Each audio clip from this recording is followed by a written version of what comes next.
Udah terlihat ya Pak ya, screen-nya Ya, Pak. sudah. Baik, Bapak Ibu semuanya, topik hari ini mengenai static electricity. Jadi ini cukup menarik. Ternyata saya pun baca ada hal-hal yang baru saya tahu juga ya mengenai static electricity ini. Ternyata fenomena alam juga, tapi banyak sekali memberi manfaat juga sebenarnya buat manusia. Namun kalau tidak dikendalikan juga bisa memberikan bencana juga begitu, karena static electricity terjadi sangat natural. Nah, kalau di bidang oil and gas begitu Bapak Ibu semuanya ya. Jadi kalau NFPA 77 itu bilang NFPA series 77 tahun 2007 itu recommended practice untuk static electricity. Dia sebutkan begini bahwa static spark, jadi kalau spark atau percikan dari static electricity itu akibat dari electrical charge gitu ya, yang karena akumulatif di atas permukaan dua material yang bergesekan satu sama lain. Jadi kalau ada dua material yang berbeda, gitu ya, jenisnya, kalau dia bergesekan satu sama lain, maka dia memungkinkan meng-create electric static. Ya, jadi dia melepaskan electric static. Nah ini bisa menimbulkan percikan. Jadi kalau di dunia oil and gas itu banyak sekali kejadian-kejadian gitu ya, kecelakaan karena sumber ignition itu dari static electricity. Bukan cuma sambaran petir, tapi juga bisa terjadi karena waktu pengisian ke tangki, kemudian ya macam-macam. Prinsipal dari static electricity ini, dia kalau dia discharge, jadi static electricity itu discharge melepaskan elektronnya begitu ya. Kemudian dia bisa mengignite, bisa memercik gas cloud kalau di dunia oil and gas gitu ya. Jadi kalau ada gas begitu, ada minyak, kemudian dia ada vapor. Ya, jadi kalau dia ada percikan, jadi dia bisa meng-create baik itu explosion maupun fire. Makanya kalau hazardous product itu seperti flammable gas, vapor ataupun liquid, jadi disebutkan bahwa sangat berbahaya sekali kalau dia tidak di-maintain sedemikian rupa, atau elektrostatik ini tidak dikendalikan sedemikian rupa karena dia bisa menjadi sumber igniter atau ignition bagi si flammable product. Kira-kira begitulah. Nah, Bapak-Ibu semuanya, bahwa ada beberapa kondisi yang bisa mengenerate static electricity, terutama di hazardous location gitu ya. Nah, jadi di tempat-tempat yang berbahaya yang saya sebutkan tadi, tentunya ada flammable gas ataupun ada bahan-bahan yang bisa terbakar gitu. Nah, yang pertama itu dia low conducting liquid. Jadi kalau low conducting liquid itu dia mengalir di dalam pipa ataupun selang begitu ya. Nah, ini bisa meng-create static electricity. Ya, bisa meng-create static electricity. Jadi karena aliran tadi positif gitu, sementara yang tadi medianya itu negatif karena statik, jadi dia bisa meng-create. Nah, kemudian juga turbulence di dalam tangki. Jadi kalau kita ada aliran turbulen di dalam tangki dengan kecepatan yang tinggi, dia juga bisa meng-create static electricity.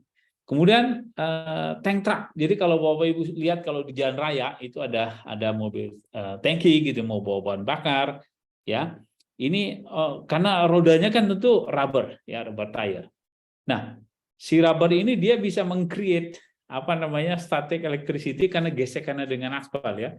Sementara si tank ini juga, si tangki tadi juga, dia bisa mengakumulasi static charge karena dia itu tadi, karena dia isolated ya, artinya dia ada di situ ada liquid, kemudian ada tangki bergerak, kemudian meng-create static electricity, sementara dia nggak bisa di-charge karena di bawahnya ada ban gitu ya, kira-kira begitu. Yang karet ya, tidak bisa langsung ke ground. Nah, kemudian high speed liquid ejection from nozzle. Jadi kalau Bapak menyemprotkan high speed liquid dari nozzle begitu ya, dengan kecepatan tinggi yang turbulen tadi, itu juga bisa meng-create static electricity. Contohnya misalkan firefighter ya yang menggunakan hose itu dengan apa high speed liquid itu juga bisa meng-create static electricity. Nah, kemudian impact between solid. Nah, ini jadi kalau ada partikel, ada apa namanya atau plug begitu ya. Contohnya misalkan gini, sunblasting, pekerjaan sunblasting di pipa gitu atau di tangki ya. Ini bisa meng-create apa namanya static electricity karena impact dari liquid. Jadi ada sun gitu ya, pasir, kemudian impact terhadap permukaan yang keras gitu ya. Kemudian solid particle lying in the liquid. Jadi kalau ada solid particle di liquid, jadi dia juga bisa meng-create static electricity. Manusia juga begitu. Jadi manusia karena menggunakan pakaian seperti ini, katun dan sebagainya, berjalan bergesekan, ini bisa menimbulkan static electricity. Menggunakan sisir pun kita apa kalau biasa dilakukan. Jadi sisir itu kalau kita setelah pakai gitu, rambut kita dekatkan dengan sisir bisa beri ini create static electricity. Air. Nah, air ini dia juga bisa small amount even dari air itu juga bisa berbahaya karena dia bisa build up static charge gitu ya. Contohnya misalkan saya sebutkan tadi firefighting spray ya. Jadi kalau fireman mensemprotkan itu tadi air menggunakan fire nozzle. Kemudian juga kalau high speed fine particle water. Jadi kalau kita meng-create mist gitu menggunakan air ya, jadi lewat nozzle tadi juga dia bisa meng-create static electricity. Jadi nah contohnya yang lain ya tadi itu yang awan karena ada mist kan, apa namanya kondensasi dari air itu dia bisa meng-create static electricity. Nah, Bapak Ibu semuanya, saya sebutkan tadi bahwa ternyata kalau awan itu ya, jadi kalau ada cloud, ada awan di langit gitu ya. Jadi discharge-nya itu static electricity itu berupa petir kan. Nah, ternyata dia tidak cuma charge dari discharge dari satu cloud ke cloud yang lain, dari satu awan ke awan yang lain, tapi bisa dari awan ke darat, tapi juga bisa dari darat ke cloud itu sendiri. Karena discharge-nya juga bisa dari darat ke cloud. Jadi makanya kalau kita lihat kadang-kadang kan petir itu ada yang horizontal, ada yang vertikal gitu ya. Kalau dia horizontal berarti dia dari cloud ke cloud, tapi kalau dia vertikal berarti ada itu dari awan ataupun ke darat ataupun dari ground ke cloud itu sendiri karena dia discharge. Nah, mungkin Bapak Ibu semuanya pernah melihat kalau kadang-kadang truk yang membawa bahan bakar, dia kayak menarik rantai begitu ya. Saya lihat ini banyak kalau terutama di daerah-daerah yang seperti di Eropa, di Australia juga gitu saya lihat. Ada yang truk yang menarik rantai. Kok kayaknya rantai putus atau dia. Ternyata itu tidak. Itu digunakan untuk rantai itu yang ditariknya itu ternyata untuk menggrounding si discharge electric static tadi karena dia tangki tadi bisa meng-create static electricity sementara dia tidak bisa menggrounding dia punya static electricity itu karena menggunakan ban karet gitu ya sehingga dia menggunakan rantai sebagian dari rantai itu dibiarkan aja di kena tanah dan aspal kemudian ditarik. Kira-kira begitulah. Nah, selanjutnya terakhir mesin fotokopi Bapak Ibu semuanya, mesin fotokopi itu ternyata dia menggunakan prinsipnya static electricity gitu ya karena bahan yang digunakan itu selenium gitu kan. Selenium ini kan semikonduktor ya. Jadi kalau dia itu konduktivitinya itu berubah karena intensitas cahaya gitu. Jadi kalau dia ada cahaya, jadi konduktivitinya tinggi gitu ya. Tapi kalau dia tidak ada cahaya, kemudian konduktivitinya rendah gitu. Dan dia prinsip ini digunakan untuk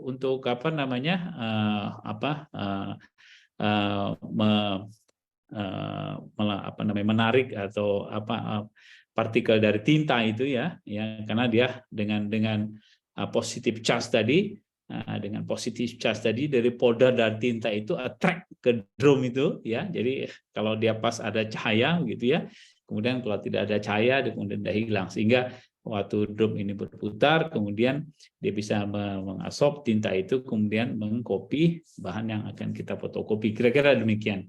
Nah, Bapak Ibu semuanya, ini safety moment kita kali ini semoga bisa menjadi manfaat buat kita semua. Pak Edi, terima kasih. Selamat sore. Assalamualaikum warahmatullahi wabarakatuh.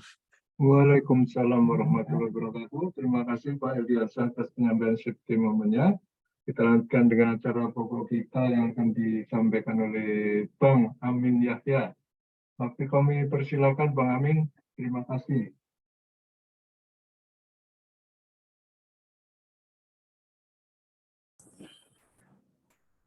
Suara ada Pak?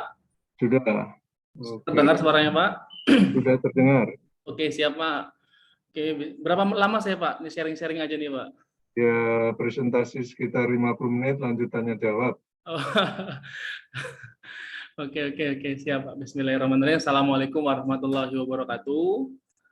Oke, perkenalkan saya Amin Yahya Zelfiansyah Pak. Jadi Bapak-Bapak Ibu sekalian, saya jurusan Fisika Teknik atau Teknik Fisika. Angkatan 2014. Nah, saya angkatan 2014. Jadi baru lulus 3 tahun yang lalu, Pak. 2020. Seperti itu. Terus kegiatan saat ini saya usaha di bidang IT. Bidang IT yang paling besarnya di Recovery Data Indonesia. Jadi Bapak-bapak sekalian bisa searching website kami di Google, namanya Recovery Data Indonesia. Nah, selain itu juga di sini hanya sharing-sharing ya Pak ya. Saya rasa ya Bapak-bapak sekalian mempunyai luar biasa kemampuannya di bidang keinsinyuran, dan saya diminta Pak Edi, dosen saya di energi kemarin. Saya juga sapa juga ada Pak Parsaulian Siregar, dosen saya yang luar biasa, yang selalu mendesak saya untuk selalu berusaha berbisnis selesai lulus. Ada juga dosen saya Pak Ramadan dan juga Pak Suprijanto. Seperti itu Pak. Nah, lanjut lagi. Saya share screen bisa di sini Pak? Bisa. Silakan. Bisa ya saya share screen sini ya? Ya, bisa. Ya. Tuh.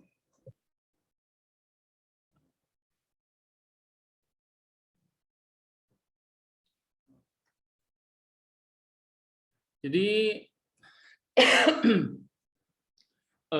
saya nama lengkapnya Amin Yahya Zelfiansyah, jurusan SST. Saat ini saya punya usaha namanya PT Teknologi Solusi Mulai Dari Ringan. Jadi nama PT-nya ini adalah mengingat masalah saya pribadi di dunia IT, bahwa visinya ini menyelesaikan suatu masalah di IT itu mulai dari ringan. Jadi di sini saya diminta oleh Pak Edi untuk sharing-sharing aja Pak. Mohon maaf semua jika informasi yang disampaikan kurang tepat dan tidak berkenan. Tapi ini sharing-sharing aja terkait usaha saya. Jadi saya udah usaha dari 2019, sudah 3 tahun.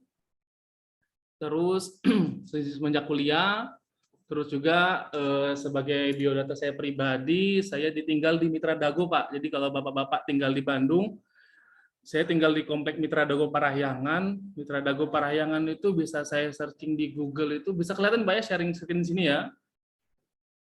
Saya sharing screen ya. Nah. Saya di Mitra Dago Parahyangan. Jadi Mitra Dago Parahyangan ini adanya Share-nya belum kelihatan nih sepertinya, masih yang folder ini ya, masih di folder, sorry. Oke. Ada ya di sini. Nah, sini ada saya di Mitra Dago Parahyangan. Mitra Dago Parahyangan ini semacam komplek yang saya rasa luar biasa. Saya tinggal di sini, saya bertemu yang punya Persib Pak. Yang punya Persib itu ada Pak Umu, Pak Kuswara. Nah, kalau Bapak tahu kan Persib ya Pak ya, tempat sepak bola Persib Bandung. Nah, yang punya Persib tuh tinggal di Mitra Dago Parahyangan tadi Pak. Namanya Pak Kuswara sama Pak Umuh namanya Pak. Nah, itu. Nah, di sini saya tinggal di sini untuk koneksi Pak, nyari koneksi teman-teman network lah. Lumayan harga rumah di sini ya, insya Allah ya dapat kenalan juga di sini banyak sekali, luar biasa. Terus terkait saya pribadi juga, saya pernah kuliah lomba di inkubator Jinjing Pak. Ini saya dibimbing oleh Pak Suprijanto, jurusan Fisika Teknik. Saya pernah ikut Kick Andy kemarin, alhamdulillah waktu tahun 2017 saya memenangkan lomba Pekan Ilmiah Mahasiswa Nasional juara 2. Nah, ini kalau Bapak tahu di sini namanya masuk Kick Andy kemarin ya, tahun 2017 waktu mahasiswa kemarin. Jadi saya diajak oleh Pak Supri untuk berkarya. Nah, sehingga menghasilkan inkubator jinjing di sini, Pak. Alhamdulillah. Dari seringnya ikut lomba, saya juga sering semacam sharing juga seperti ini. Saya juga sering ikut lomba-lomba tentang IT teknologi. Tapi sebagai anak muda, saya mencari usaha teknologi apa yang bisa saya wujudkan dan menghasilkan uang, Pak. Jadi saya butuh uang gitu. Saya butuh uang sehingga bisa membuat kebermanfaatan lebih besar lagi, Pak. Jadi saya sering buat alat-alat lomba tapi tidak dapat dananya, Pak. Maka dari itu saya mikir kalau begitu ya sudahlah, saya buat buat perusahaan sendiri, namanya Teknologi Solusi Mulai Dari Ringan. Jadi yang intinya ada usaha IT, recovery data, dan servis laptop, toko laptop, dan sebagainya.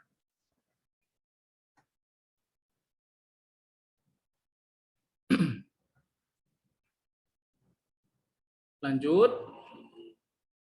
Itu sedikit perkenalan saya pribadi, Pak. Jadi saya tinggal di Mitra Dago dan saya pernah ikut lomba masuk PIMNAS dan Kick Andy, alhamdulillah.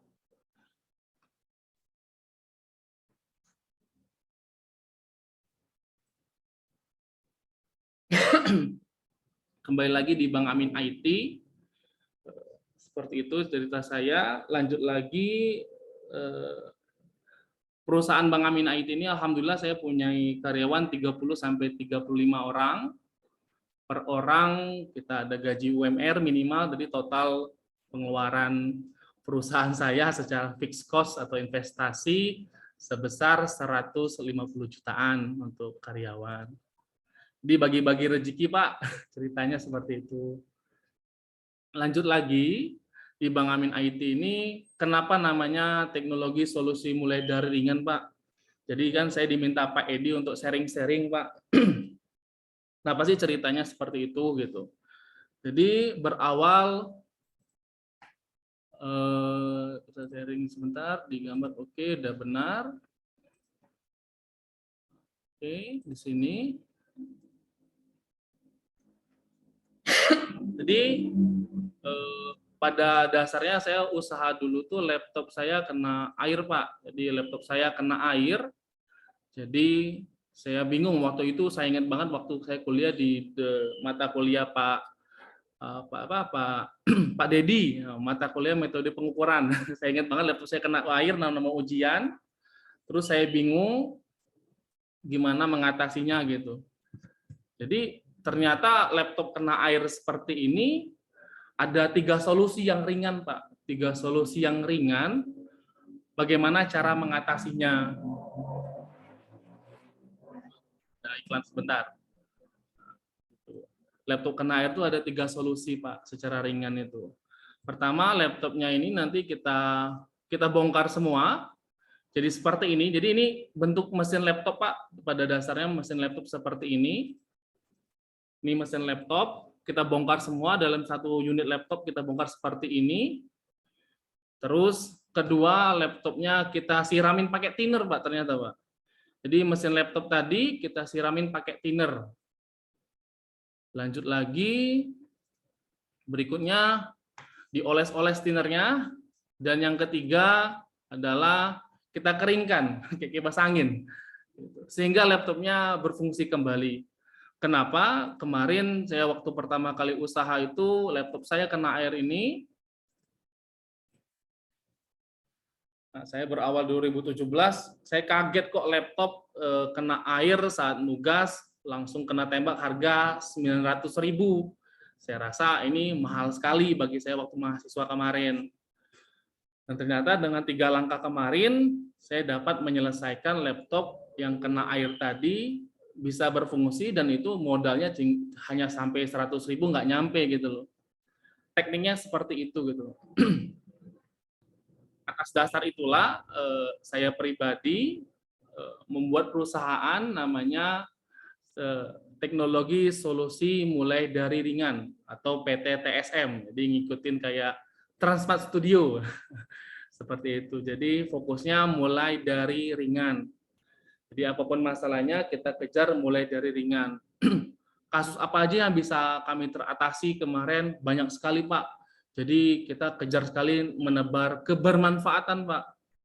Karena yang kami pahami waktu mempelajari di dunia kampus dan analisis bahwasanya perusahaan besar nomor 3 di dunia itu ada Google, ada Amazon, dan ada Elon Musk. Yang saya pahami saat ini Pak, bahwa yang orang kaya nomor 1 namanya Elon Musk itu, beliau adalah perusahaan besar yang membuat dunia minyak dan batu bara berubah ke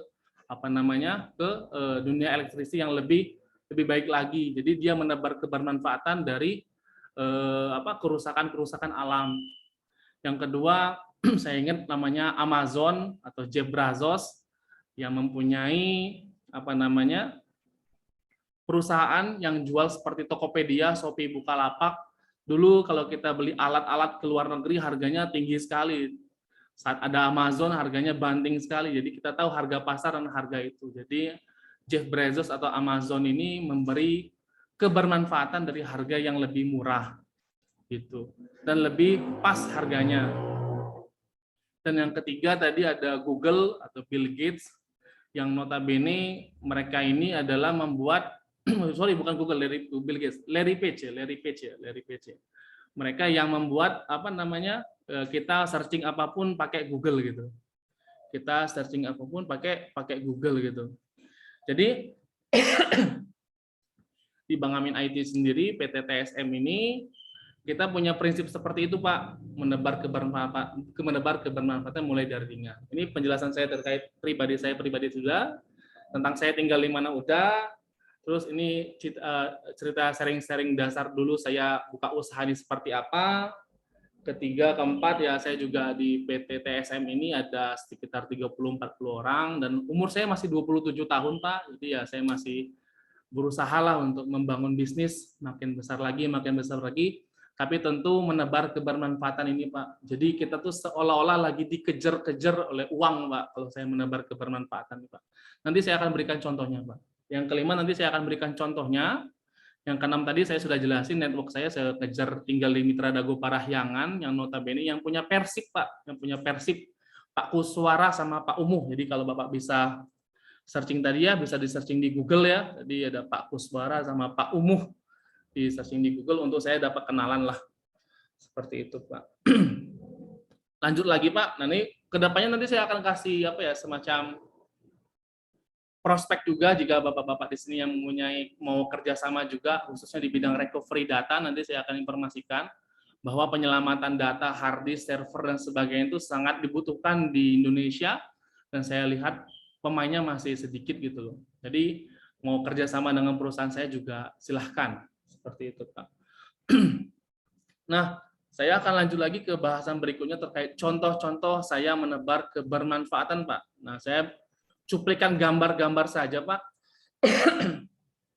Cuplikan gambar-gambar saja yang bisa saya share. Lanjut lagi ke sini.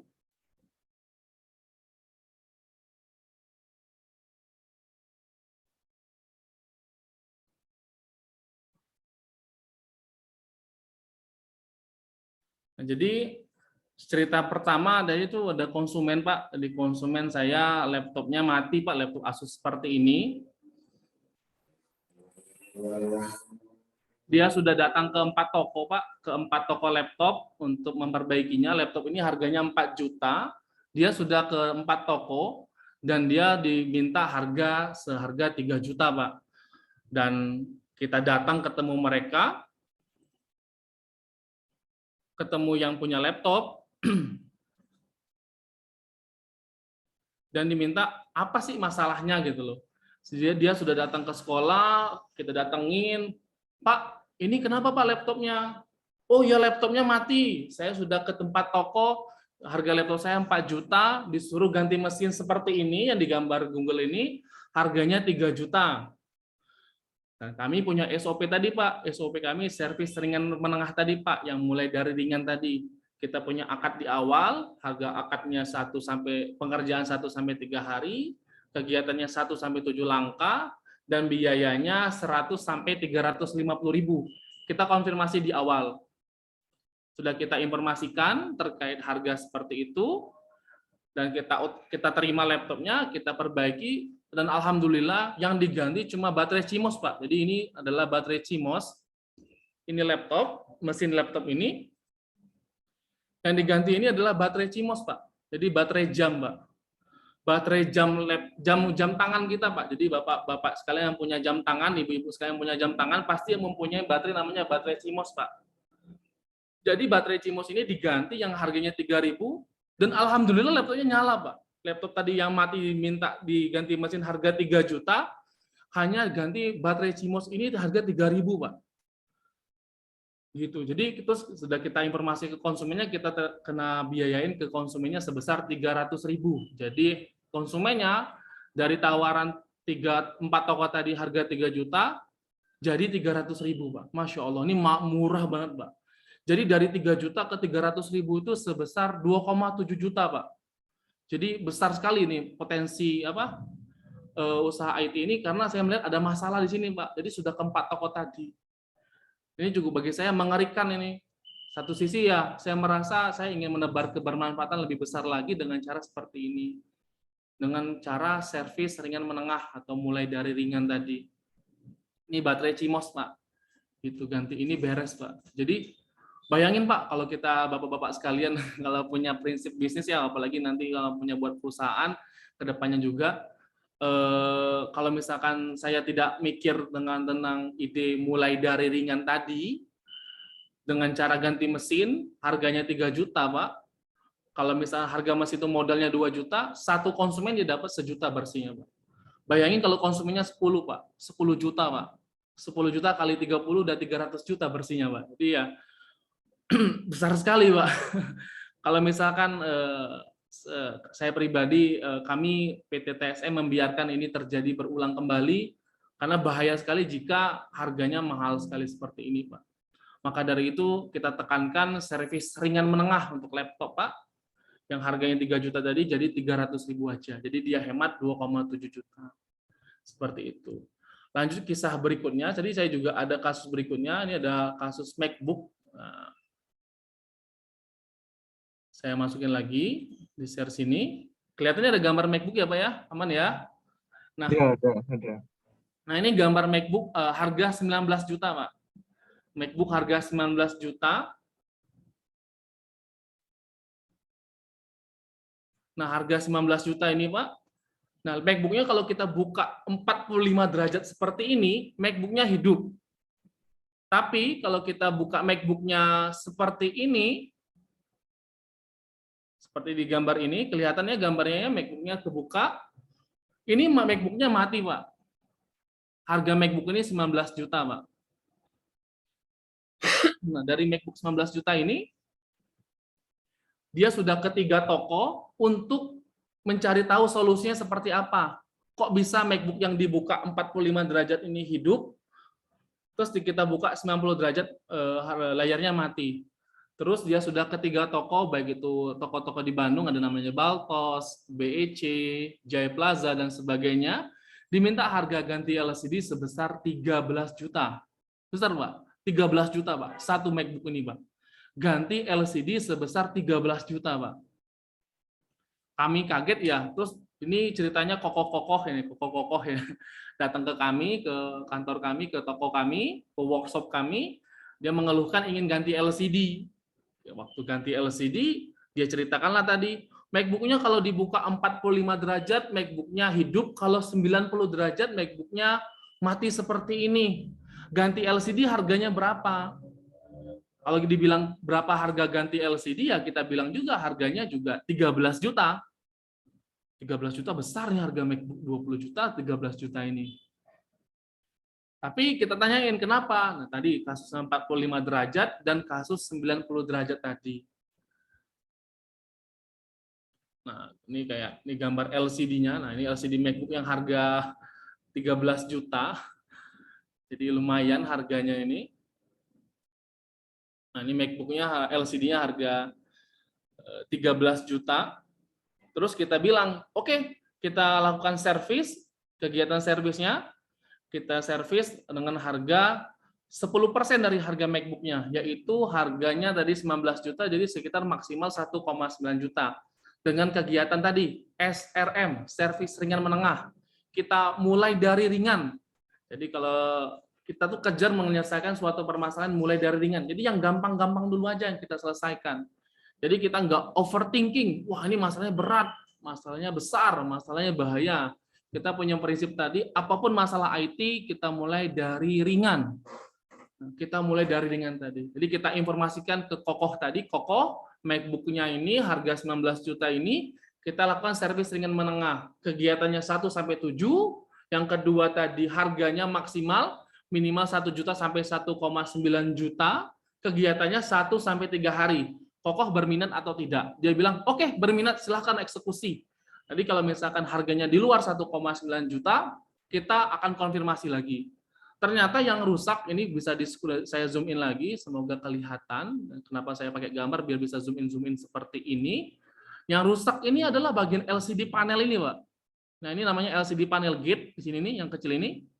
Yang ini, yang hitam-hitam ini, saya zoom lagi. Nah, ini adalah LCD panel gate. Jadi yang rusak nih ini, Pak. Kita lakukan kegiatan servis ringan menengah, dalam waktu 2 hari, ternyata beres, dan harganya 1,8 juta, Pak. Jadi, boleh lihat wajahnya ke saya di monitor. Jadi, misalkan saya MacBook bawa laptop seperti ini, si Kokoh tadi waktu sudah dibilang, Pak, Kokoh, ini beres MacBook-nya. Kokoh, ini beres MacBook-nya, harganya 1,8 juta. Dia kaget, padahal ketiga toko disuruh ganti 13 juta. Ini bercanda atau berbohong nih Bang Amin nih katanya. Waktu dia megang MacBook-nya, dia buka MacBook-nya, ditarik naik turun seperti ini, Pak. Sampai kami juga bingung, kenapa nih Kokoh melakukan ini? Ini mengkonfirmasi, memastikan LCD MacBook-nya tidak rusak kembali. Jadi dia waktu ke kantor kita, MacBook-nya diginiin terus, Pak. Wah, gitu.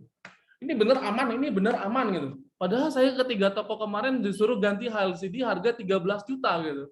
Dibudur gini, aman, sudah dia lakukan ini berkali-kali, terus dia tanya ke customer service kami, ini berapa biayanya? Harganya 1,8 juta kami bilang. Langsung bayar 1,8 juta dan langsung kabur. Kami kaget juga lagi. Tadi sudah gerak-gerakin laptopnya seperti ini. Pas masuk, saya juga kaget. Kenapa begini laptopnya Kokoh gitu. Terus yang kedua, dia langsung kabur setelah membayar 1,8 juta. Maka dari itu, SPV kami telepon. Pagi kok, malam kok, ini malam waktu telepon itu. Malam kok, Kokoh punten ini kenapa langsung pulang kok yang saat bayar 1,8 juta gitu. Terus Kokoh itu bilang, ya kamu gila katanya. Uang saya disuruh ganti LCD harga 13 juta, kamu servis cuma 1,8 juta. Saya hemat 11 juta. Saya kabur, takut Bang Amin berubah pikiran katanya. Terus saya kaget, kenapa berubah pikiran? Ya kalau mau harga 5 juta, 8 juta juga bisa gitu. Harganya 5 juta ataupun 8 juta juga mau saya bayar gitu. Bang Amin malah kasih 1,8 juta. Ya kalau saya pribadi pengen juga sih naikin harganya sebesar itu. Tapi kan saya punya prinsip tadi, PT tadi, teknologi solusi mulai dari ringan. Jadi apapun masalahnya, kita kejar solusi mulai dari ringan. Maka dari itu ya harganya 1,8 juta. Jadi kita tidak membesarkan suatu hal yang kecil. Jadi hal kecil tidak dibesar-besarkan. Seperti itu. Itu cerita di perusahaan kami, di workshop kami. Makanya dari itu kami sangat semangat untuk menebar kebermanfaatan IT ini dengan hashtag kalau Pertamina, kalau tadi Pak Heldi tadi bilang tentang minyak dan sebagainya, mungkin termasuk ke oli-oli Pertamina itu ada mulai dari nol. Nah, kita di IT ini mulai dari ringan, gitu. Agak nyerempet dikit, sama-sama mulai dari nol, kita ini mulai dari ringan, seperti itu, Pak. Lanjut lagi, ini kisah cerita sedikit ya. Jadi makanya dari itu kami makin semangat makin semangat untuk menebar kebermanfaatan. Apa nih yang kita ingin tebar kebermanfaatannya sehingga orang-orang itu berminat untuk apa ya, semangat berusaha dengan orang itu menyelesaikan mulai dari ringan dan bermanfaat tadi.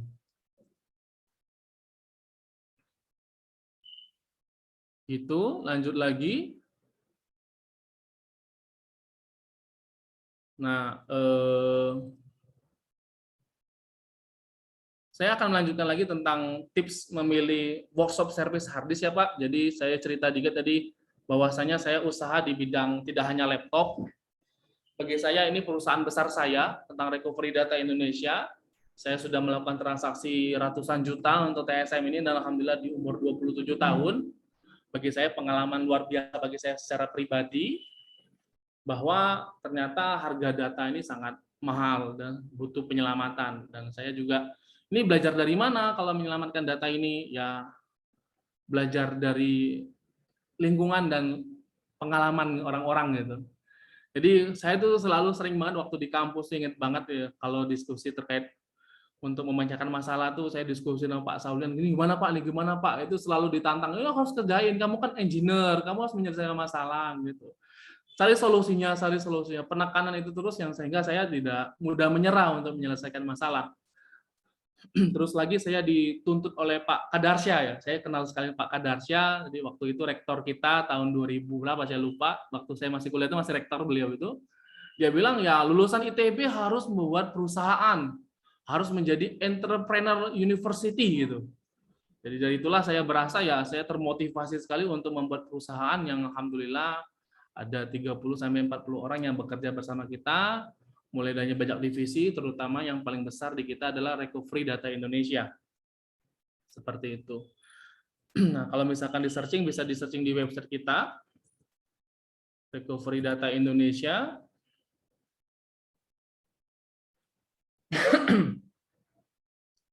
Jadi kita ada apa namanya website Recovery Data Indonesia ini. Jadi saya memiliki target di website ini Recovery Data Indonesia menyelamatkan data mulai dari ringan. Terus saya tekankan juga kami ownernya alumni ITB. Harga dijamin pas, murah, mulai dari ratusan ribu gitu. Kita punya website ini juga. Kami juga ada website di bankamingadget.com. Jadi kalau misalkan mau searching informasi tentang kami, bisa dicek di Google. Ini website kita di bankamingadget.com. Nah, saya ingin menekankan terkait keunggulan sih, Pak. Jadi terkait perusahaan kami ini, kami punya Bank Amin Gadget tadi, Recovery Data Indonesia tadi. Nah, ini untuk Bank Amin Gadget ini punya keunggulan-keunggulan seperti ini, Pak. Jadi pertama saya tekankan sekali bahwa saya adalah owner alumni ITB. Nama saya jelas di sini Amin Yahya Zefiansyah.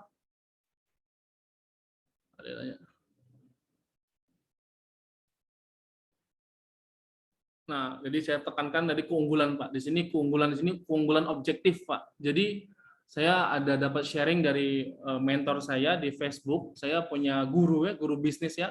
Kalau misalkan saya di ITB diajarin bagaimana cara berpikir analisis, bagaimana cara membuat sistem energi yang besar.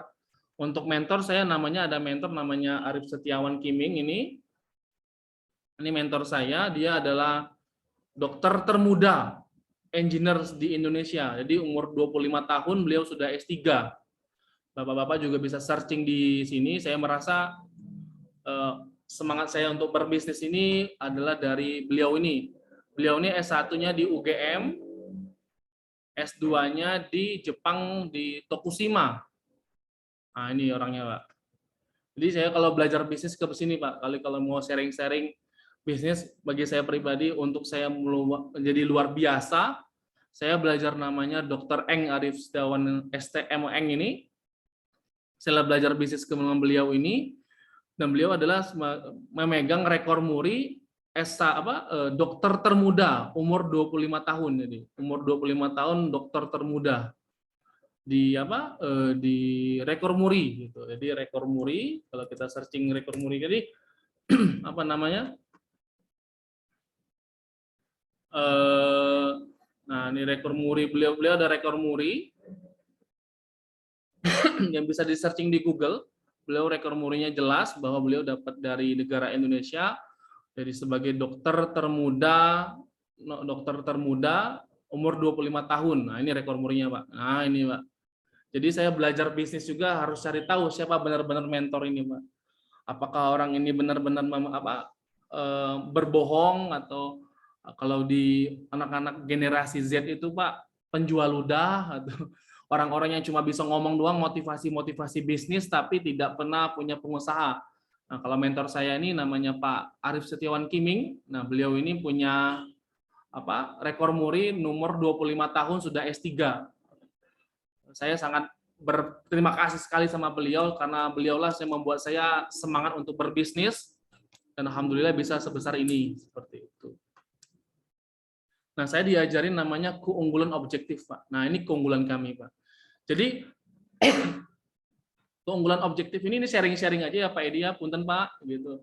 Jadi melihat bahwa kami sebagai engineer, insinyur tuh, atau teknisi engineer yang lulusan S1 harus memiliki keunggulan-keunggulan yang jelas. Keunggulan-keunggulan jelas itu adalah keunggulan yang bisa terinformasikan bahwa ini pasti bagus gitu loh. Terjamin gitu loh. Dengan cara apa? Menginformasikan angka-angka yang subjektif. Seperti itu. Jadi di keunggulan ini saya klaim ownernya alumni ITB, atas nama Amin Yahya Zefiansyah, saya penemu inkubator Jinjing, NIM ID pun saya tulis ini, Pak. NIM ID saya kan 133141051, Pak. Jadi saya input informasi saya, Pak, terkait jurusan saya, Pak. Terus untuk ranking kita servis laptop, iPhone, MacBook sebagainya, kita nomor 1, Pak, di Bandung, Pak. Jadi kalau Bapak Ibu sekalian bisa searching Bang Amin IT. Jadi kalau kita searching di Bang Amin IT, kalau Bapak nyari restoran harganya, cari pasti tentu ulasannya, Pak ya. Ulasannya terbesar ya. Nah, saya ulasannya alhamdulillah, Pak. Jadi kita punya ulasan ini, bisa searching sendiri di Google ya. Tidak ada rekayasa. Saya searching Bang Amin IT Gadget, di sini ada tulisan ulasan 3102. Jadi saya punya punya ulasan sebesar 3100. Baik itu yang positif ataupun yang negatif kita terima semua. Jadi kita punya perusahaan yang ulasannya seperti restoran, Pak. Jadi kalau Bapak nyari restoran atau kafe, seperti kalau di sini ada restoran-restoran yang besar, misalkan Liliwetan, Bu Imas, dan sebagainya yang punya ulasan yang besar sekali. Nah, kita sama seperti restoran, Pak. Ulasannya, Pak, 3100 ini, Pak. Seperti itu. Nah, jadi kita informasikan, kita klaim kita servis laptop nomor 1 di Bandung, dengan ulasan terbanyak dan rating tertinggi. Jadi ulasan kita ada 3000. Kita punya klaim juga, kalau spare part yang kita ganti tidak original, kita refund 100%. Terus, kalau Bapak punya laptop, mau ngecek laptop Bapak, nah di sini bisa ngecek laptop Bapak, Pak. Laptop penyebab laptop lemot, di sini ada, Bapak bisa lihat di screen ya. Di screen ini di halaman website kami, ada bisa mau ngecek laptop, ngecek kami, misalkan Bapak mau nge-zoom saat ini kan saya ngecek juga, Pak. Saya cek webcam saya dipakai website saya pribadi, Pak. Webcam aman nggak webcamnya ya? Gitu. Nah, bisa cek di sini. Misalkan Bapak tadi mau nge-zoom tadi, bingung suaranya ada suaranya nggak? Nah, saya ada cek mikrofon, Pak. Jadi tidak pakai aplikasi apapun, Bapak tinggal klik rekam, nanti Bapak ngomong dipakai laptop ini, tapi sih ada suaranya. Kalau nggak ada suaranya, mikrofonnya bermasalah.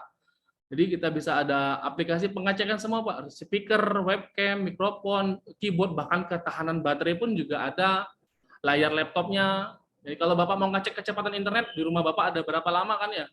Biasanya kita ngecek kecepatan internet pakai di internet, kita bisa ngecek internet juga di website kami, Pak. Jadi alhamdulillah kita banyakin fitur sekali, baik itu kecepatan laptop, dan semuanya tentang periksa-periksa gratis di laptop dan HP. Jadi banyak sekali fiturnya yang bisa digunakan oleh orang-orang untuk mengecek kondisi laptop dan HP-nya secara online atau secara website. Seperti itu. Lanjut lagi, workshop kita sebelum bulan puasa kita buka 12 jam, jadi kita klaim ya. Besok kiamat, hari ini masih buka gitu. Jadi semangat menebar kebermanfaatannya, kalau bisa H-1 kiamat sampai H-1 kiamat gitu loh. Kita juga klaim install service spesialis, jadi kita servis laptop atau harddisknya 1-3 jam. Terus lokasi kita ada di 2,8 km. Jadi kalau di Bang Amin IT Gadget ini di sini kalau Bapak searching kita kalau kita searching dari ITB ya, kalau kita searching dari ITB kita coba buat rute. Nah, ITB dengan perusahaan saya tuh ya ini Pak, sekitar berapa kilometer nih? 4,1 km Pak. Jadi lewat Gedung Sate yaitu ITB, terus lewat Tubagus Ismail ketemu dekat-dekat Makam Pahlawan itu. Nah, dekat Makam Pahlawan. Nah, di sini bisa ada ke workshop kami Pak di daerah Cigadung. Dari ITB ke sini 4 km lewat Tubagus Ismail. Nah, Bapak-bapak yang ngontrak atau ngekos di Tubagus Ismail bisa searching atau ini kantor saya juga melewatin. Kalau mau ke jalan-jalan ke Bandung kan biasanya datang ke Dago kan ya, Dago atas, Dago ini kan Lembang. Kalau lewat atas Juanda ini biasanya macet minta ampun. Nah, jalan yang nomor 2 adalah lewat perusahaan saya Pak, lewat Dago atas. Jadi kalau mau mampir silakan mampir ya. Jadi kita lewat dari Makam Pahlawan, ini ada Makam Pahlawan, dari sini bisa dilihat nggak ya, di share sini. Betul. Di share sini saya di Taman Makam Pahlawan. Nah, dari sini dekat banget dengan Taman Makam Pahlawan. Jadi kalau bapak-bapak yang pernah kuliah waktu itu kuliah jurusan di komplek Tubagus Ismail, nah dekat sana Pak. Atau mau ke Dago atas, Dago Pakar pasti yang lewat kantor saya Pak. Jadi ini kita bisa lihat gambarnya.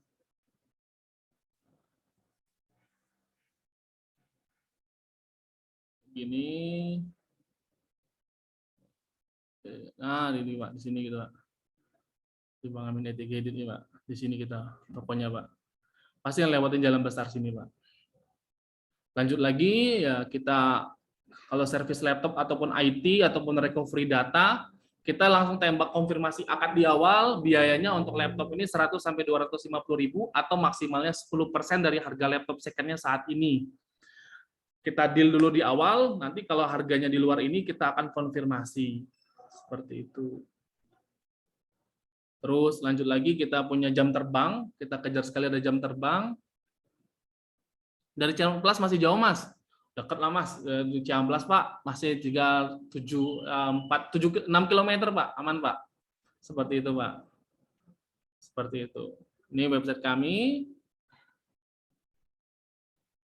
Nah, kita punya mimpi, kita kejar namanya prinsip never ending improvement Pak. Jadi semua capaian kami tiada henti untuk selalu berkembang dan memperbaiki diri, Pak. Jadi apapun masalah laptop ataupun IT, dan kita akan berkembang terus, Pak, dari laptop IT, dan kita sudah ke recovery data, Pak, yang besar kita ini. Seperti itu.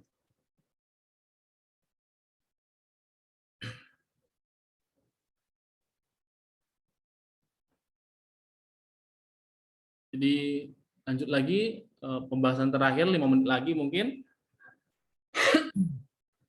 Jadi di terakhir ini saya mengajak ke semua bapak-bapak ibu sekalian di sini yang kerja di perusahaan ataupun punya perusahaan, kita bisa kerjasama di bidang recovery data, Pak, khususnya di bagian security data, penyelamatan data yang hilang atau rusak, ataupun security data ataupun forensik, Pak. Jadi kan lagi ramai Bejorka gitu nih ya, Bejorka, kasus Kemenko Kementerian Kesehatan yang data BPJS-nya bocor, data-data yang kemarin bocor-bocor kayak gitu, kita alhamdulillah sudah cukup mempelajari itu, terutama terkait data. Jadi kami sangat welcome sekali juga bapak-bapak mau kerjasama ataupun menjadi penyambung lidah kami untuk membantu terutama rumah sakit, perusahaan-perusahaan yang datanya hilang. Jadi ini saya masalah yang terkait hard disk. Ini kan bentuk hard disk dalam server seperti ini ya bentuknya Pak ya. Seperti itu. Terus juga dari 3 tadi, recovery data atau service hard disk. Yang kedua adalah forensik data. Dan ketiga adalah security data. Kita selamatkan datanya seperti itu Pak.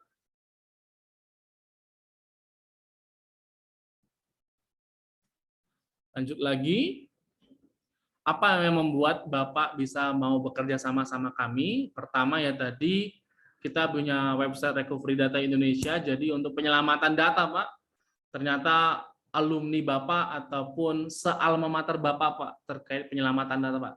Jadi insya Allah kita sangat mempunyai integritas, apalagi data tidak boleh disebarkan, tidak boleh diinformasikan, tidak boleh disalahgunakan, itu bahaya sekali UIT-nya. Jadi apa? Kalau Bapak Ibu sekalian punya masalah data, kami siap membantunya. Kita juga bekerja sama, Pak, sama alat recovery hard disk nomor 1 di dunia, Pak. Dan mohon maaf, Pak, bukan saya promosi terkait recovery data ini, ternyata pemilik owner yang mempunyai menyelamatkan data ini dari Rusia, Pak. Jadi waktu lagi heboh perang Ukraina Rusia kemarin, saya kaget, Bang. Rusia mempunyai data center luar biasa, Pak. Penyelamatan hard disk luar biasa, Pak. Seperti itu, Pak. Jadi kita punya informasi di sini, juga kita punya review Google, jadi kita ada review positif dan negatif di di Google tadi, bisa dicek. Yang ketiga ada ulasan positif ataupun ulasan negatif, kita akan bahas. Terus kita punya portofolio website, Pak, workshop tadi yang kita berapa harganya, kita selesaikan harganya, baik harddisk 1 TB, 500 GB, harddisk server yang harga yang 4 TB, 8 TB, 16 TB kita bisa selesaikan. Nah, juga bisa menghubungi, kita punya SOP tadi, Pak, kita punya prinsip tadi mulai dari ringan, dan mulai dari ringan, Pak. Jadi apapun masalah IT kita selesaikan mulai dari ringan, Pak. Lanjut lagi, ya ini pengerjaan secara SOP yang jelas, ada cara ceknya di mana, alur-alurnya seperti apa, ini jalan alurnya. Lanjut lagi, nah ini Pak, ini pesan terakhir sih yang saya informasikan tentang recovery data Indonesia nih Pak, bahwa penyelamatan data ini menggunakan 3 alat utama ini Pak. Jadi kalau kita fair-fairan menginformasikan ke konsumen kami, kita menggunakan PC 3000 Portable Ultimate System. Jadi alat ini adalah alat yang dipakai kita beli dari Rusia tadi Pak, harganya bisa ratusan juta, kemarin itu bisa 500 jutaan ke atas. Alhamdulillah ada investasi pribadi dari kita tabung-tabung, keuntungan kita dapatnya kita beli secara cash, beli alat ini 500 jutaan, ada kamera thermal biasanya untuk ngecek PCB mesin laptop, PCB mesin harddisknya. Yang ketiga MRT tools ini untuk recovery data juga yang ada di China. Jadi Rusia dan China ini terkait penyelamatan data ini luar biasa. Jadi alat ini Pak sangat canggih, luar biasa Pak.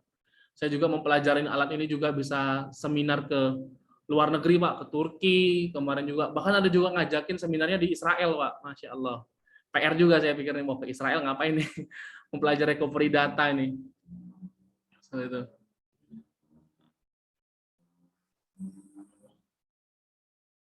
Saya juga klaim terkait owner alumni TB bahwa kita mempunyai integritas.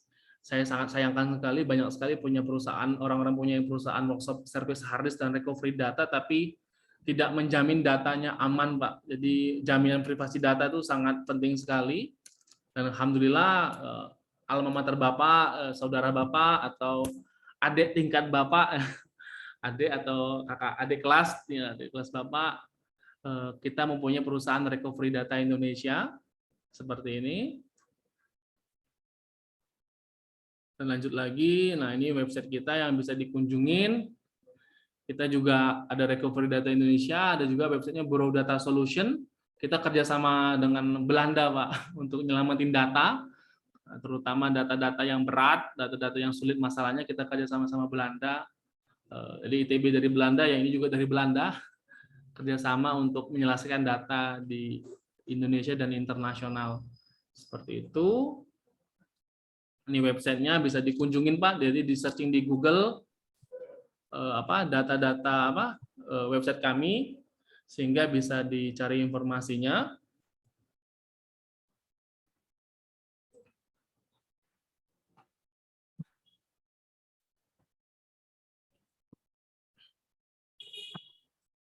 Dan sebagai topik terakhir bahasan ini cuma saya menginformasikan, di Recovery Data Indonesia juga kita bisa menyelamatkan ransomware. Jadi ransomware itu seperti apa Pak? Jadi pasti semua orang-orang IT tahu terkait ransomware ini, bahwa tentang virus ini bahaya sekali.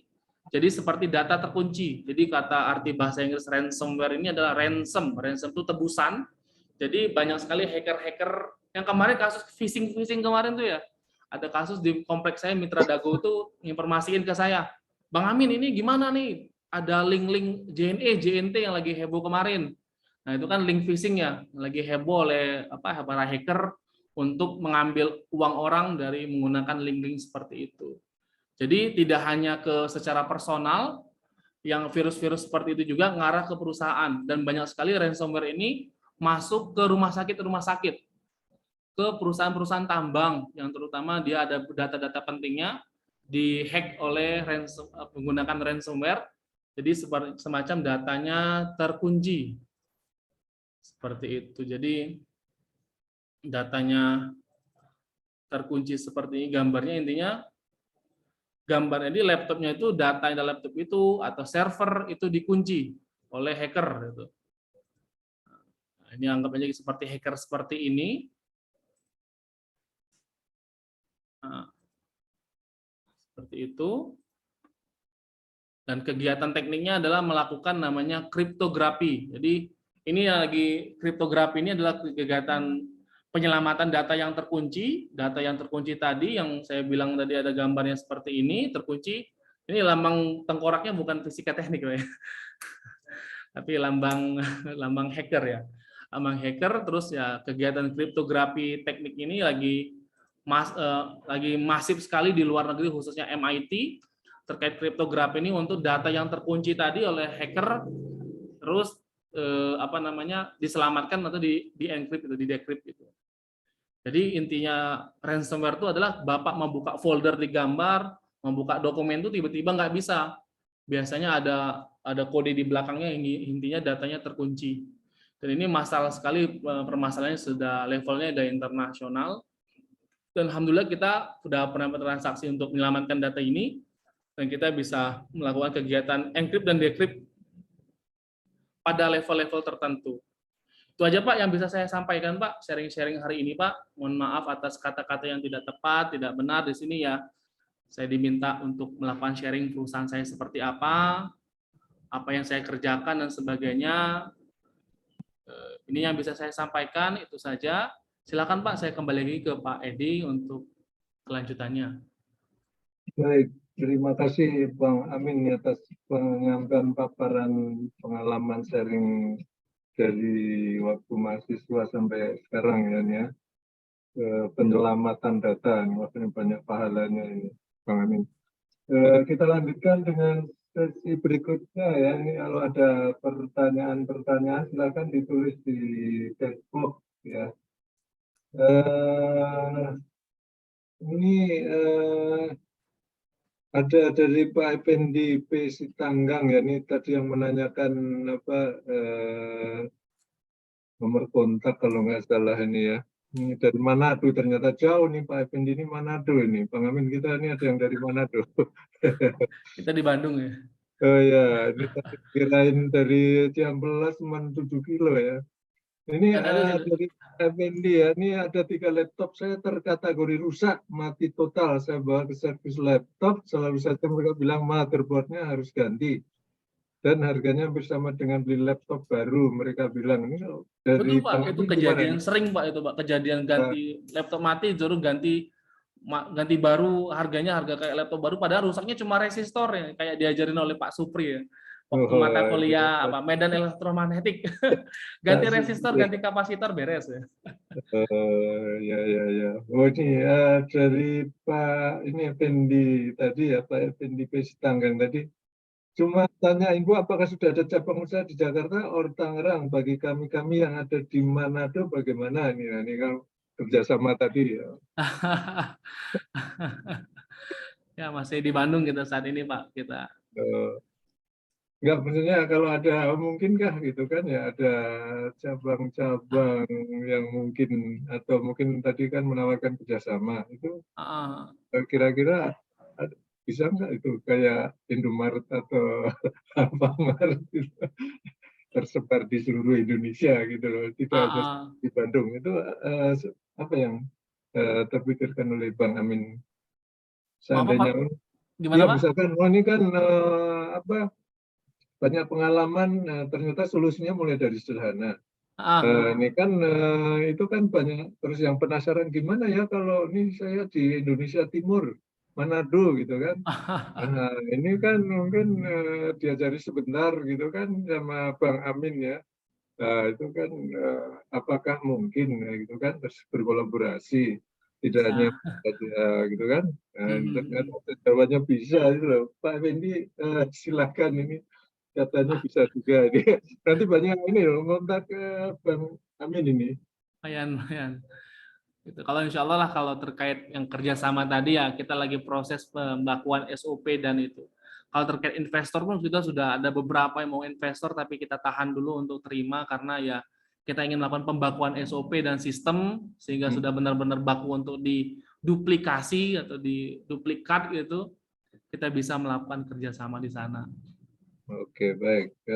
Berikutnya dari eh, ini dari Pak Rangga Ramadia ya. Ah, Bang, apa sih maksud jaminan keamanan data kalau Abang sedang proses recovery kan pasti terlihat juga. ya, saya jawab Pak. Jadi Oh, ya iya, ya, silakan. terkait recovery ini pasti tentu tim kita yang melihat Pak. Tapi waktu kita melakukan kegiatan recovery ini kita rekam pakai CCTV Pak. Jadi engineer kita dari lulusan UPI, ITB dan Unpad juga direkam Pak. Apakah dia mengambil datanya sudah kita recovery, apakah dia mengambil secara apa dicuri atau itu, insya Allah ada CCTV dan ada SOP-nya gitu, tidak boleh melakukan itu gitu. Dan ada CCTV juga gitu. Misalkan ketahuan ada apa tim kita melakukan kecurangan, kita langsung tindak SP3 atau diberhentikan gitu. Jadi ya pasti kalau kita lihat recovery data kita pasti sih. Tapi makanya saya tekankan tadi, ownernya alumni ITB, penekanan integritas, insya Allah data ini ya tidak akan menyebar ke orang-orang lain. Oke, ini komentar dari Pak Rangga Ramadia. Baik, bagus, saya puas jawabannya. Terima kasih, saya siap jadi klien. Oke, berikutnya dari Pak Royhan Koiru Rozak. Bang Amin ada rencana berkembang ke servis kamera dan sejenisnya enggak ya? Kalau sudah berkembang ke servis kamera dan sejenisnya sudah jalan kita servis kamera juga. Jadi yang saya paparkan tuh hanya beberapa ya, laptop, MacBook, laptop gaming dan hard disk yang notabene-nya sering kita hadapi gitu, HP, laptop gaming dan kita punya divisi banyak tuh. Kita ada 15 divisi untuk ini. Jadi ya untuk servis kamera juga kita bisa melakukannya seperti itu. Jadi yang bisa saya informasikan tidak semuanya. Kalau semuanya nanti bubar sampai subuh nanti ngerjain informasinya. Waduh, mantap. Ini baru lulus 3 tahun yang lalu, ini ceritanya udah banyak nih. Berikutnya dari Pak Beni Dwika Leonanda nih. Saya punya hard disk eksternal sudah bersarang semut di dalamnya karena sudah lama tidak dipakai dan tidak bisa dibaca lagi. Apakah masih bisa diperbaiki? Bisa diperbaiki, bisa. Bahkan kita dapat hard disk tahun 2002. Ada juga kemarin kasus konsumen pakai CD, flash disk gitu. Itu bisa diselamatkan. Kalau hard disk eksternal ya saya rasa terkait bersarang semut, tim kita mumpuni untuk menyelamatkan itu. Kembali lagi yang saya bisa informasikan, yang presentasi tadi kita menggunakan alat namanya PC3000 Portable Ultimate System yang kita beli dari Rusia, Pak, punten Pak. Kita beli dari Rusia, itu harganya 500 juta atau setengah M itu, insya Allah bisa menyelamatkan haris yang bersarang semut, Pak. Mungkin saya jadi ingin bertanya ini pertimbangannya aku berani investasi 500 juta untuk membeli itu sudah diyakini kebermanfaatannya atau seperti apa ini akan mestinya ada kalau di sekolah itu kan ada visibility study gitu loh itu kelayakannya. Nah ini gimana nih Bang Amin? Coba silakan. Ya, karena percaya kenapa ini, karena potensinya masih besar dan pemainnya masih sedikit sih, Pak. Jadi ya kita rasa recovery data Indonesia dan belum ada saya lihat alumni ITB ataupun mohon maaf kayak kampus-kampus besar kayak ITB, UI, UGM yang mempunyai perusahaan di bidang recovery data itu. Yang saya lihat saat ini Pak ya. Kan saya juga searching kompetitor siapa aja kompetitornya ya yang klaim alumni UI ataupun ITB ataupun UGM enggak ada. Padahal data ini integritasnya luar biasa. Bayangkan kalau misalkan perusahaan besar-besar ini dimiliki oleh alumni ITB, saya rasa Indonesia bisa jadi negara maju gitu. Waduh, mantap Bang Min. Nah, berikutnya dari Pak Gasing ya, ini yang pesan langsung ke saya nih. Mohon penjelasan apa penyebabnya ada bulatan-bulatan pada layar laptop dan bagaimana mengatasinya. Kalau layar laptop bulat-bulat seperti itu, masalahnya karena laptopnya ada di bagian keyboardnya ada seperti apa ya, alat-alat yang keras gitu. Misalkan kalau kita hektar atau staples itu ya, ada bekas kayak gitu kan, kena LCD-nya jatuh di keyboard, laptopnya kita tutup, biasanya ada bulat-bulatan seperti itu.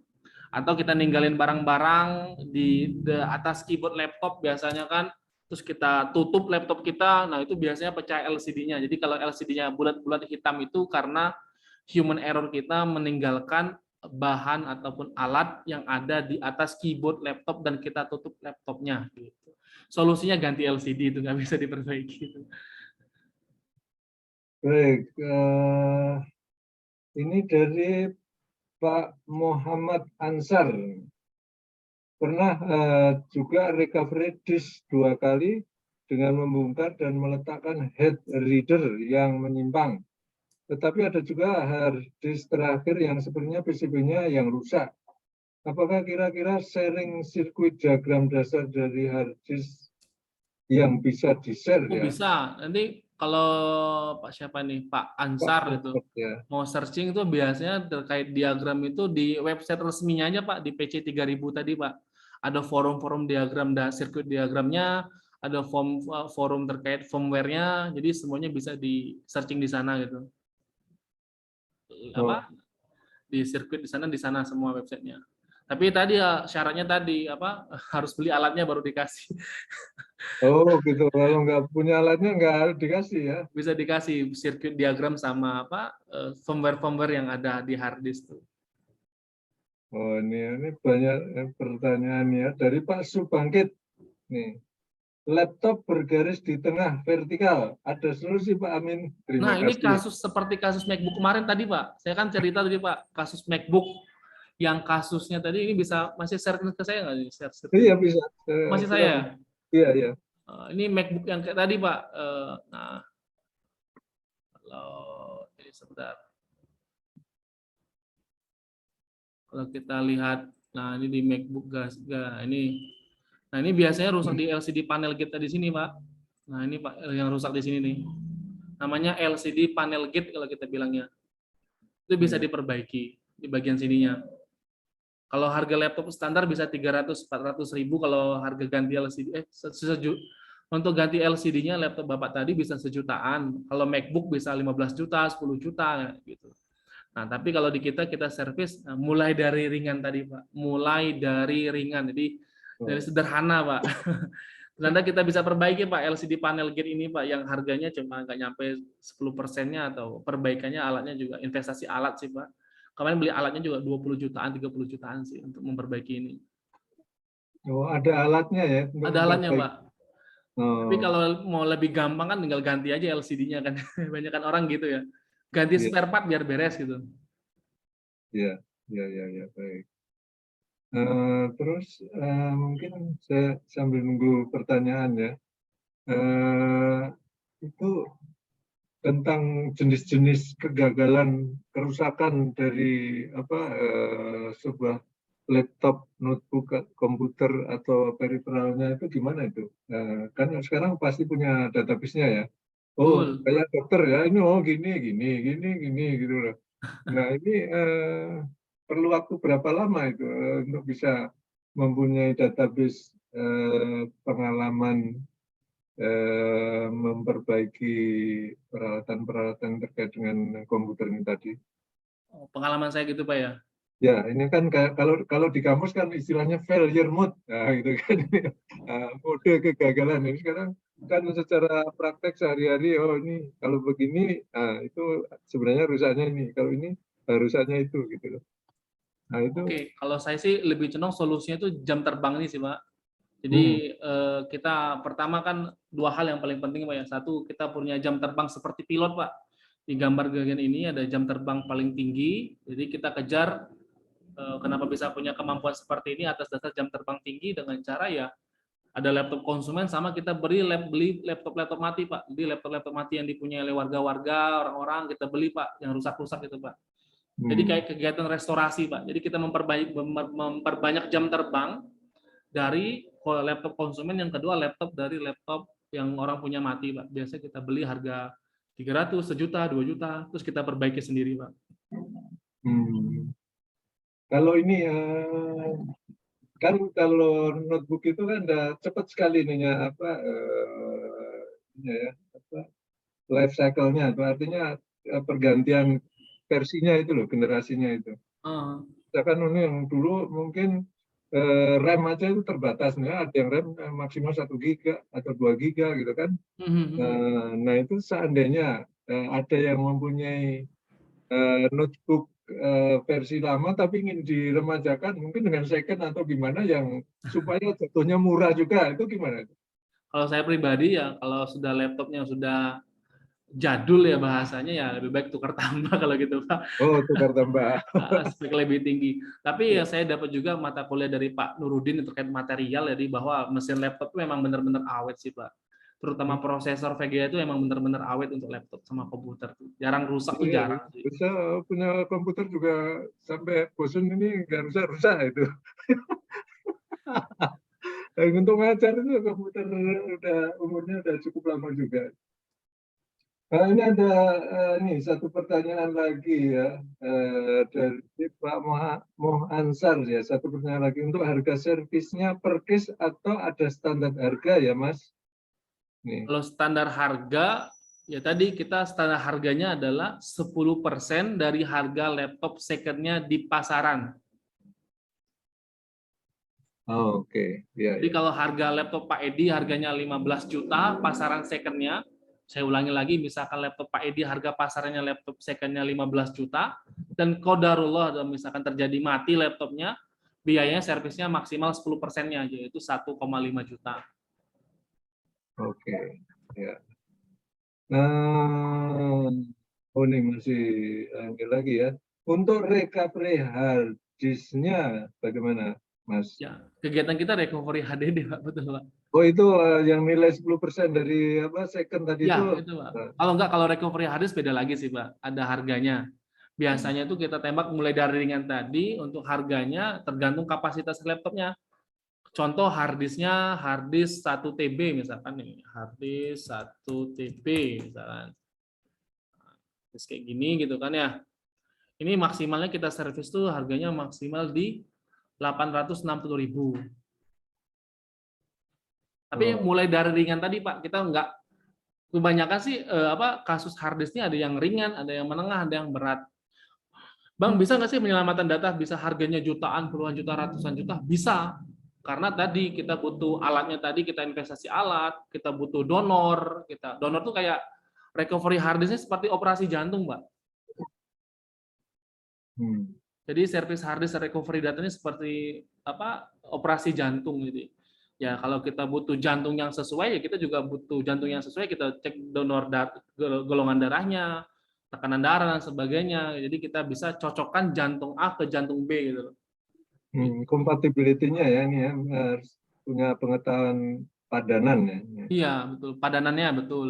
Ya. Dan transaksinya kemarin ya baru-baru ini ya, kalau misalkan saya cek kemarin di rumah sakit di Bandung ada kena biaya 25 juta ada gitu. Oh ya.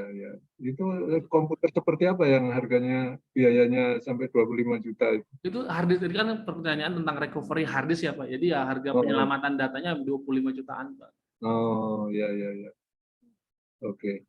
Ini sudah masuk ke level berat gitu saya bilang. Ya. Nah, ini dari Pak Da Silva Rinaldi.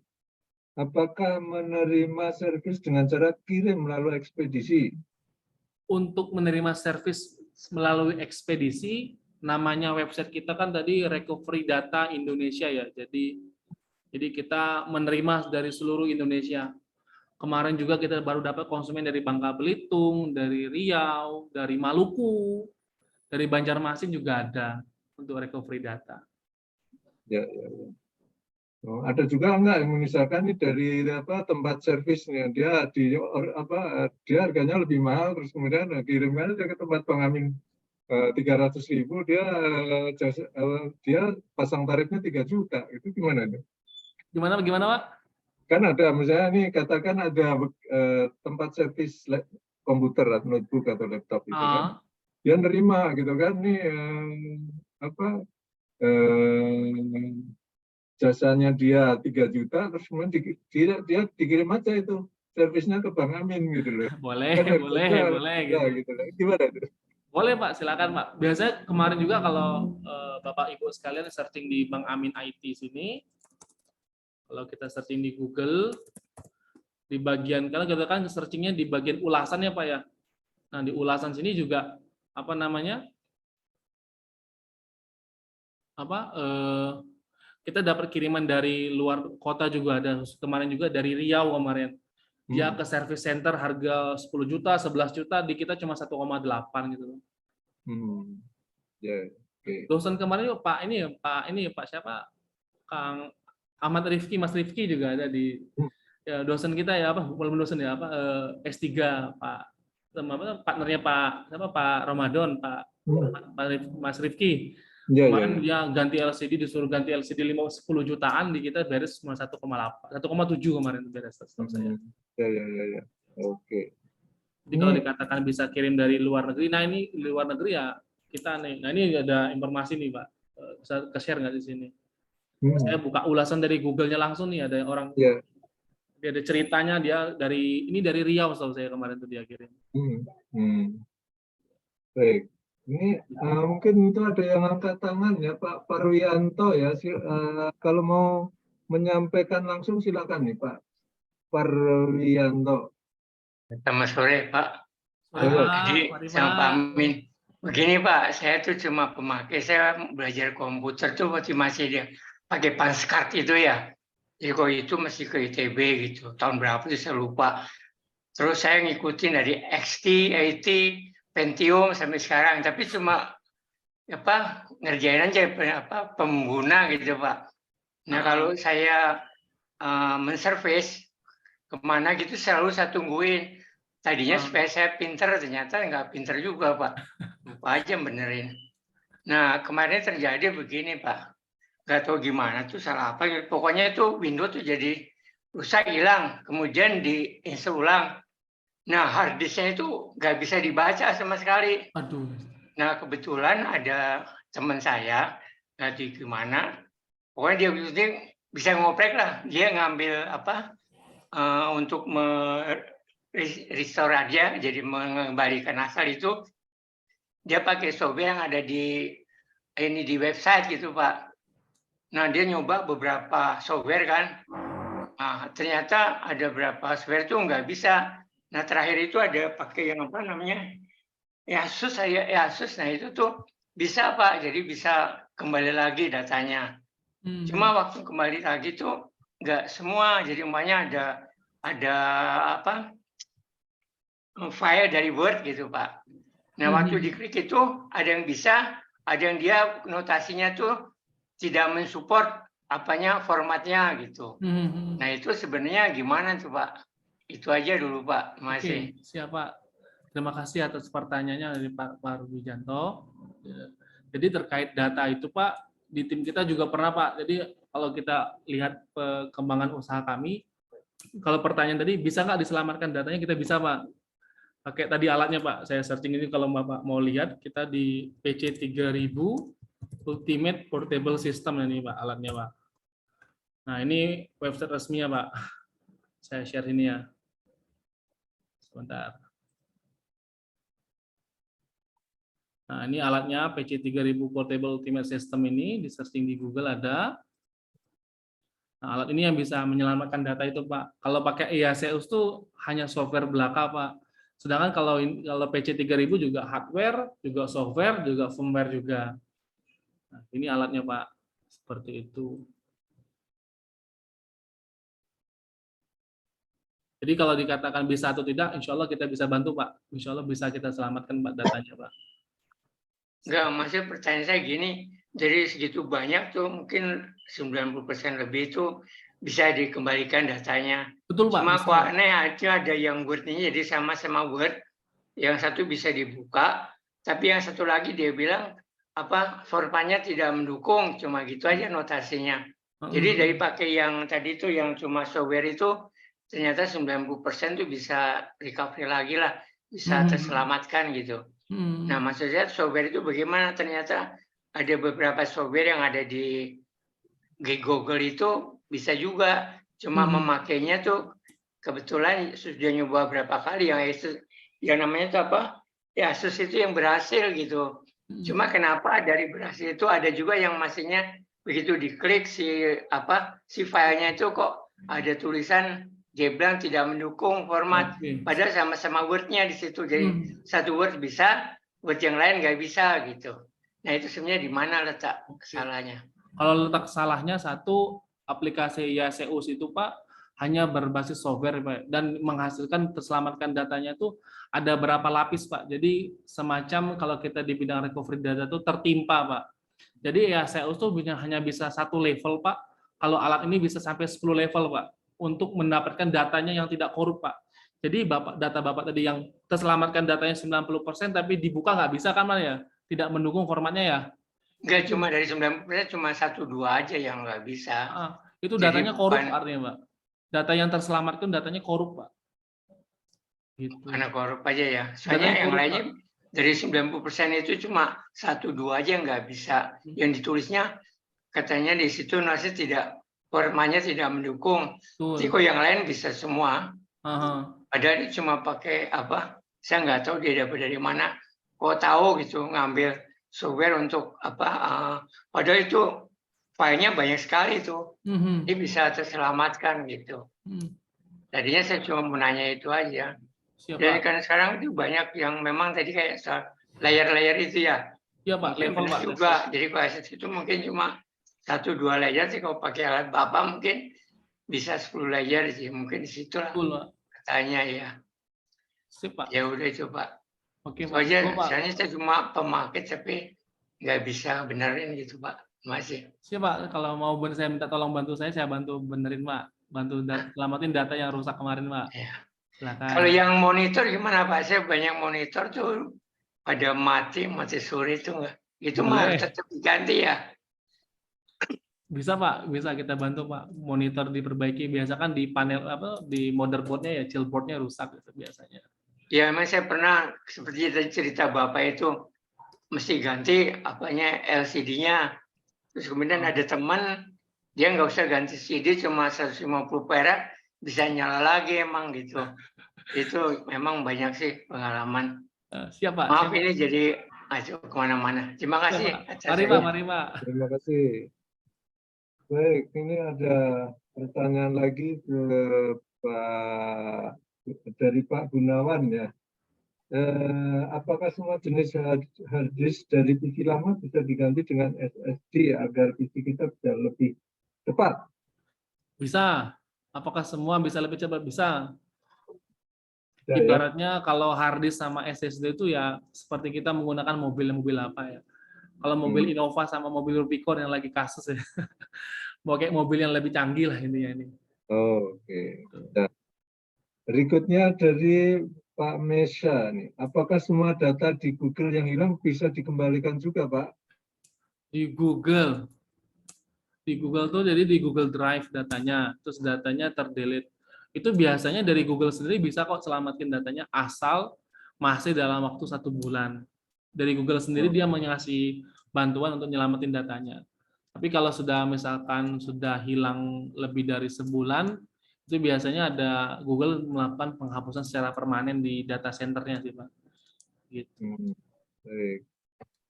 Adakah yang akan bertanya langsung pakai mikrofon? Silakan kalau ada yang mau bertanya langsung.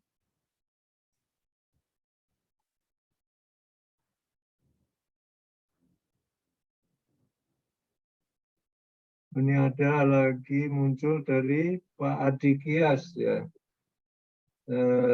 Untuk laptop yang tiba-tiba mati, itu cara belum mudah untuk kita yang awam untuk tahu ada masalah apa dengan laptopnya gimana Bang? Tanpa harus ke tempat servis dulu sesuai tema mulai dari ringan. Terima kasih.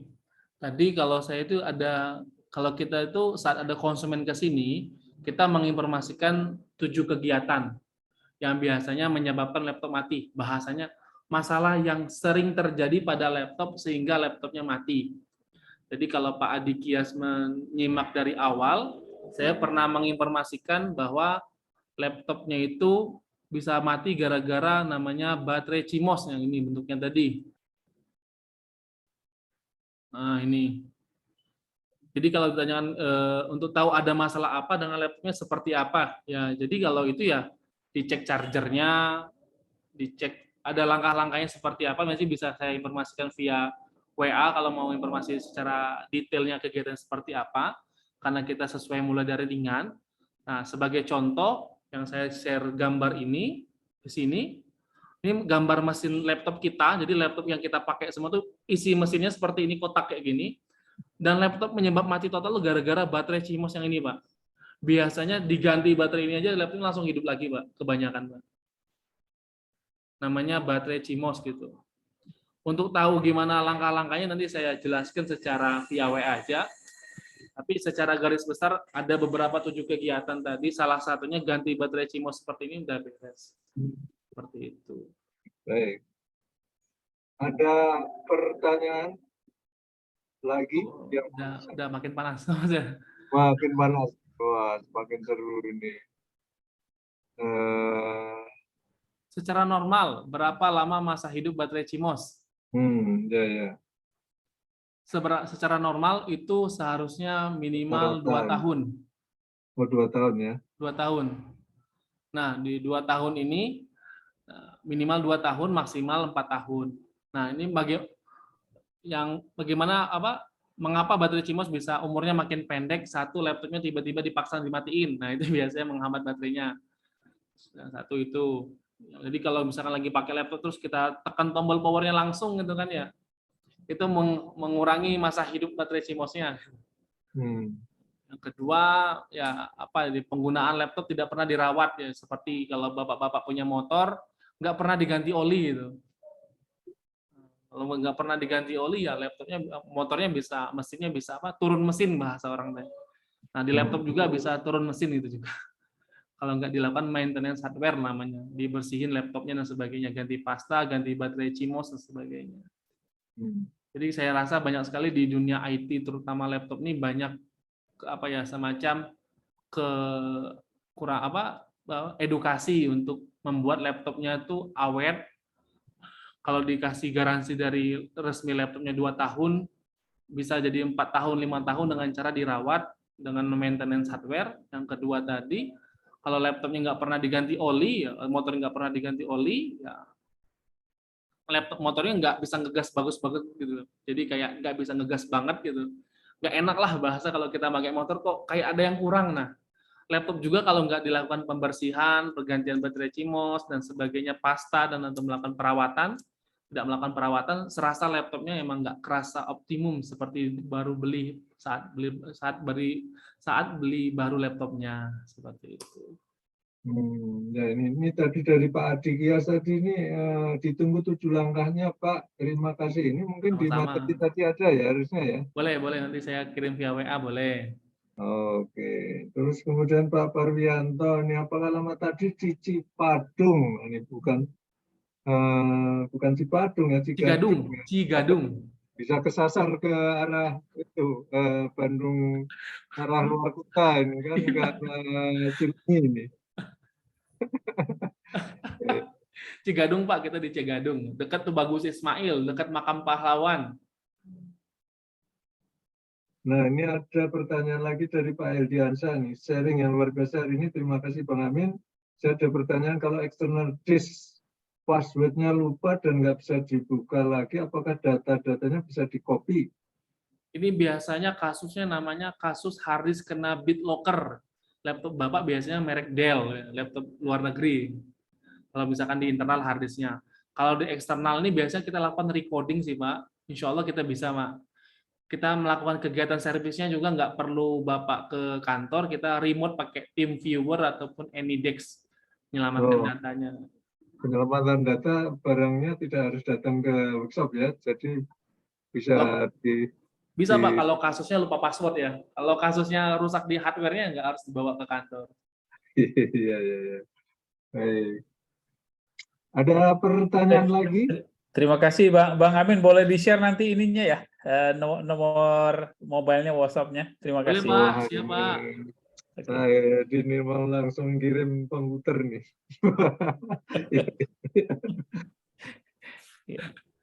Baik, berikutnya ini dari Pak Saiful Bahri ini.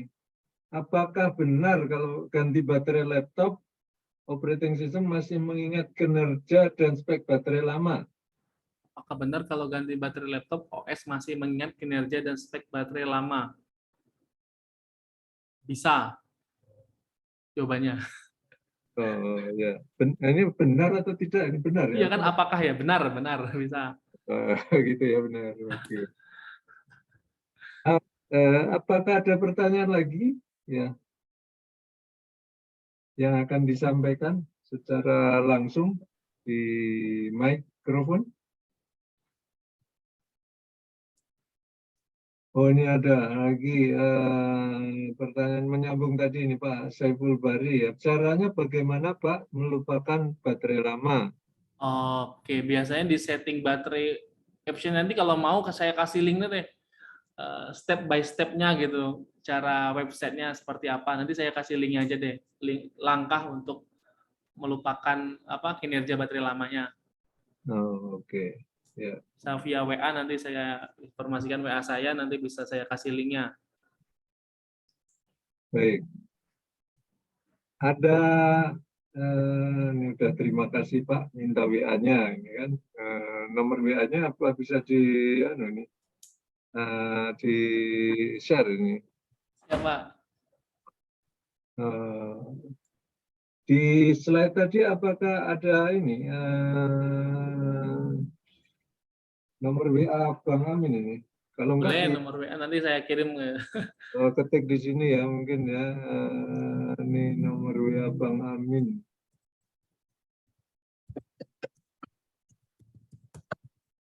Terus saya kirim via WA tuh di grup tuh, di chatnya. Oke. Wah, Nomor bisa WA-nya.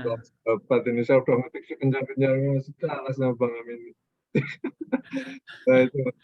Silakan yang mau kontak langsung ini dengan Bang Amin sudah diberikan nomornya ya. Masih ada lagi?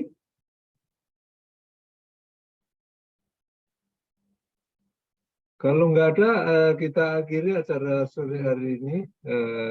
Sekali lagi, atas nama Badan Kejuruan Teknik KPI mengucapkan terima kasih yang Sama-sama Pak. pada Bang Amin Yahya ini yang sudah luar biasa dari pengalaman waktu mahasiswa komputer mengalami kecelakaan ini sampai kemudian bisa banyak menebar kemanfaatan. Saya sangat salut ya, terima luar biasa. Mudah-mudahan ini semakin maju ini bisnisnya. Amin. Mohon doanya Pak, Bapak-bapak sekalian, alma mater, Bapak-bapak tingkat, kakak-kakak tingkat, Pak Dedi. Terima kasih juga pada Pak Eldiansyah yang sudah menyampaikan momen sore hari ini. Terima kasih pada Ibu dan Bapak-bapak sekalian yang sudah bergabung di acara kita sore hari ini. Rabu sore karena besok libur nasional ya, hari Nyepi ya. Kita libur juga webinarnya ya. Kita lanjut lagi minggu depan, Selasa Rabu minggu depan. Silakan yang berminat untuk bergabung di acara webinar BK Teknik Fisika. Terima kasih. Salam sehat-sehat selalu dimanapun berada. Tetap waspada dengan protokol kesehatan. Selamat sore. Wassalamualaikum warahmatullahi wabarakatuh. Waalaikumsalam warahmatullahi wabarakatuh. Terima kasih. Waalaikumsalam warahmatullahi wabarakatuh. Terima kasih banyak. Terima kasih. Terima kasih banyak Pak Edi. Terima kasih Pak. Terima kasih. Edi. Matur suwun Pak Edi. Terima kasih Pak.